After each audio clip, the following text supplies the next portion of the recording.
Emotional whiplash off the back of an abrupt breakup, ghosting, or discard, often driven by those with avoidant attachment styles, it makes the recovery experience so difficult, prolonged for many people. And that's because it is not just like, oh my God, what the fuck just happened?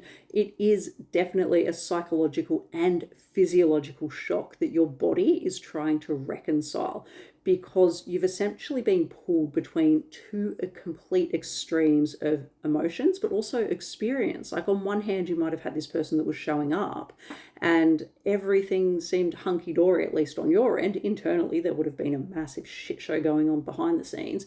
You weren't aware of that. So for you, on the receiving end, it feels so sudden. So all of a sudden, you are just faced with two completely contrasting realities. Like, what the hell just happened? This person that I just got engaged to, I just got married to, I just had an amazing holiday with, all of a sudden, out of nowhere, they are no longer in the picture. They want out. So one moment you feel connected, you feel on some degree emotionally safe. Usually there's a few things bubbling away under the surface that we may not be paying full attention to in regards to it not being overly emotionally safe. But you feel safe, you feel connected, and often feel loved. But then all of a sudden, you are faced with this complete withdrawal, this cold detachment, and you're left just feeling like, what the hell just happened? So on one instance, you're even just trying to reconcile those two different realities of what went on, but then you're also faced with the neurochemical element. So when we are connecting with people, we have dopamine, we have oxytocin, we've got norepinephrine, we've got a ton of neurochemicals that are actually feeding this positive attachment experience. And no, we're not going to start the argument of avoidance can't attach. They can bond. Not directed at the person that I'm responding this to.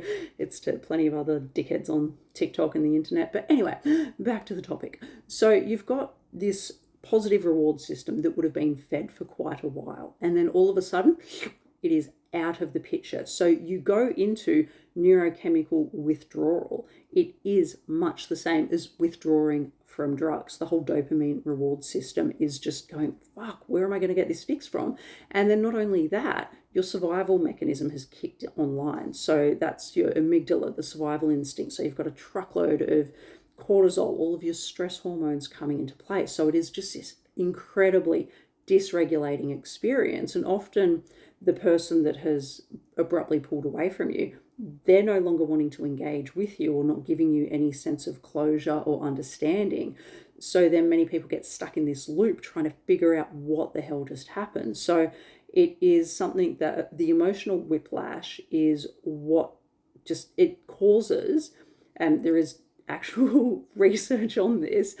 Many people that go through some of these abrupt breakup experiences, especially if they have higher ACE scores, histories of relational trauma, they do experience symptoms of PTSD. Doesn't mean they will end up with a clinical diagnosis of PTSD, but the clinical symptoms of PTSD comes into play with this as well. So the emotional whiplash and your complete rupture of reality is 100% real. It's 100% valid. Don't let anyone tell you otherwise.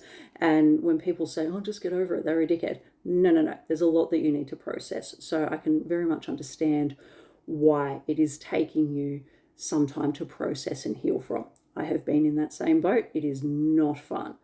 Great once you get on the other side of it, because you're like, well, there's no way I'm going to put up with shit like that again. But to get there, very exhausting, very draining, and just hopefully you've got some kind people around you, and be kind to yourself.